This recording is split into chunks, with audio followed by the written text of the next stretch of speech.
और कल मैं आपके साथ आरती में भी था, बट वहाँ भीड़ भाड़ में ऐसा हुआ कि आपसे भेंट नहीं हुआ। अब संजोग देखिए, माता रानी का आशीर्वाद कि आज हम लोग प्रस्थान कर रहे हैं दर्शन करके, आप उसी समय अचानक से मुझे दिख गए और मुझे यकीन नहीं हुआ कि भाई आपसे भेंट होगी, क्योंकि आप 1-2 मिनट पहले मैं आपका पेज में देख रहा था कि कहीं आयुष जी दिख गए तो हम उनसे भेंट करें। तो आज देखिए माता रानी की कृपा से आपसे भेंट भी हो गई और ये बहुत महीनों से मेरी तमन्ना थी कि आपसे मिलूं, लेकिन आज भेंट हो गई। ज्योत जगा के मानो अर्ज बुलाया है, ज्योत जगा के मानो अर्ज बुलाया है, ज्योत जगा के मानो अर्ज बुलाया है।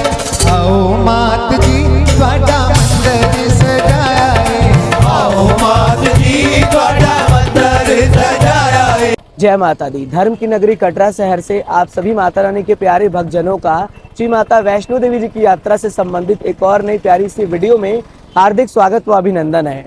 माता रानी जी की कृपा से हमारी यात्रा संपन्न हो चुकी है और अब समय हर बार की तरह इस बार भी अपने यात्रा का अनुभव आपसे साझा करने का, यानी यात्रा का एक्सपीरियंस आप सभी को बताने का। तो वीडियो को अंत तक पूरा देखिएगा। इस वीडियो में हम आप सबसे इस समय की जो भी नई लेटेस्ट अपडेट जानकारी है वो सब साझा करने वाले हैं। सबसे पहले वीडियो की शुरुआत करते हैं और बात करते हैं अपने यात्रा की। देखिए, हमने अपनी यात्रा की शुरुआत जो की थी वो अर्ली इन द मॉर्निंग सुबह 6 बजे की थी, माता रानी के पवित्र पावन धर्म की नगरी कटरा शहर से ही।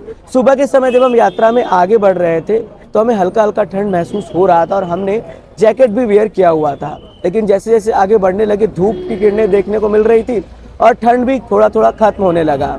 लेकिन माता रानी के अर्धकुंवारी प्रांगण पर पहुंचे हम, और जब हम धूप में जा रहे थे ना, जैसे अभी कटरा का वेदर है तो इस तरह से ठंड नहीं लग रहा था, लेकिन जैसे ही धूप के बाहर हम निकल रहे थे जहाँ पर बिल्कुल धूप नहीं था तो वहाँ पे ठंड भी महसूस हो रहा था। अर्धकुंवारी तक भी हमें ठंड का सामना करना पड़ा। माता रानी का कृपा रहा और उनका जयकारा लगाते हुए हम यात्रा में आगे बढ़ने लगे।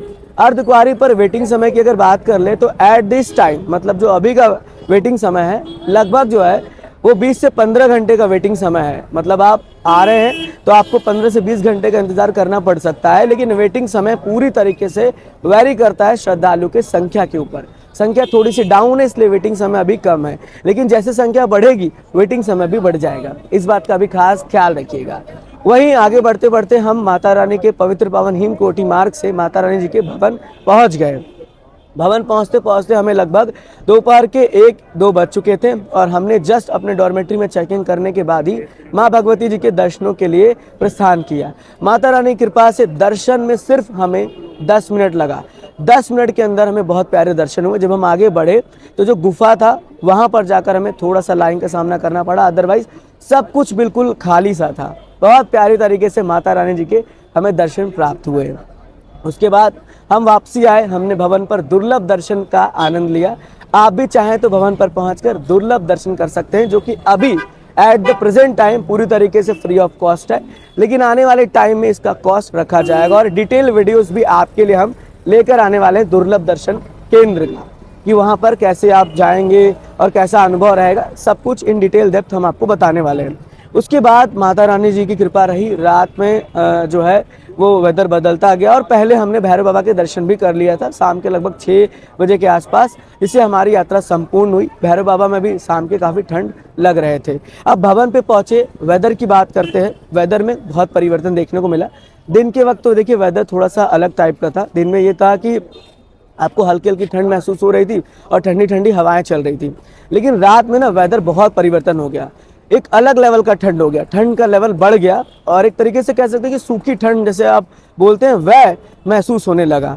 तो आप अपने साथ जैकेट अच्छा खासा, एक विंटर का क्लॉथ्स में कैप हुआ आपका, पूरी तरीके से जो मेडिसिन हुए वो सब भी ज़रूर से कैरी करिएगा। हो सके तो कम्बल भी लेके आइएगा। भवन की रात की स्थिति की बात करें, दुर्गा भवन बिल्कुल खाली था क्योंकि उतना ज़्यादा रौनक अभी फिलहाल में नहीं है, तो आराम से भक्तों को दुर्गा भवन में भी जगह मिल जा रहा था। कोई भी दिक्कत परेशानी भक्तों को नहीं हो रही थी। दुर्गा भवन में भी आराम से भक्त आके स्टे कर ले रहे थे। उसके बाद माता रानी जी के दरबार में सुविधाओं की बात करें तो इस समय हर प्रकार की सुविधा, चाहे रोपवे हो, बैटरी कार हो, हेलीकॉप्टर हो, हर प्रकार की सुविधा मिल जा रही थी। रात के 2-3 बजे हम माता रानी के भवन में ही मौजूद थे, वीडियोस शूट कर रहे थे, तो वहाँ पर एक नोटिफिकेशन ये अनाउंस किया जा रहा था कि जिन भक्तों को रूम से डॉर्मेट्री चाहिए वो एक बार आके दुर्गा भवन में पता कर ले। यानी दुर्गा भवन की डॉर्मेट्री भी आपको दुर्गा भवन से मिल जाती है अगर उनके पास खाली रहती है, और रूम्स भी मिल जाता है। तो बिल्कुल भी आपको चिंता नहीं करना है, ऐसा नहीं सोचना है कि आपको कैसे रूम या डॉर्मेट्री मिलेगा। इस बारे में किसी प्रकार से आप जो है डाउटफुल मत रहिएगा। अगर आप आ रहे हैं कटरा में तो एक बार निहारिका कॉम्प्लेक्स में भी जाके इंक्वायरी कर लीजिएगा, अगर उनके पास अवेलेबल होगा तो वो आपको प्रोवाइड कर देंगे। इसके साथ साथ बात करें स्नोफॉल की, एट द प्रेजेंट टाइम कोई भी स्नोफॉल अभी तक माता रानी के धर्म की नगरी कटरा शहर में, इवन भवन पे, इवन पत्नी टॉप, नत्था टॉप में भी नहीं हुआ है। कश्मीर के कुछ इलाके में हुआ था, लेकिन उस तरह से अभी फिलहाल में स्नोफॉल नहीं हुआ है। जो सोशल मीडिया पर फेक वीडियोस देख रहे हैं, सावधान रहिएगा, अभी तक कोई भी स्नोफॉल नहीं हुआ है, वो वीडियोस पुरानी है। होगी तो वीडियो के माध्यम से हम अपडेट करके जानकारी आपसे साझा करेंगे। इसके साथ साथ अगर प्राचीन गुफा की बात करें तो 14 जनवरी यानी मकर संक्रांति के उपलक्ष्य में प्राचीन गुफा के कपाट भक्तों के लिए खोले जाते हैं। जैसे ही खुलेगी एक नई लेटेस्ट वीडियोस आपके लिए आएगी और उसमें हम तमाम प्रकार की जानकारी आपसे साझा कर देंगे।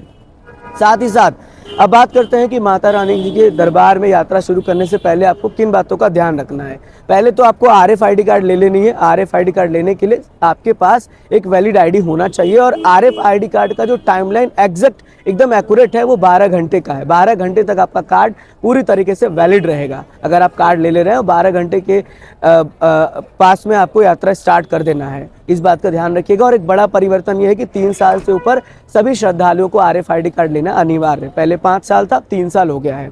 इसके साथ साथ कटरा में पहुंच रहे हैं तो पूरी प्लानिंग कर लीजिएगा, जाने से पहले कैसे कैसे कहां कहां पहुंचना है, और बुकिंग्स आके निहारिका से पता करिएगा।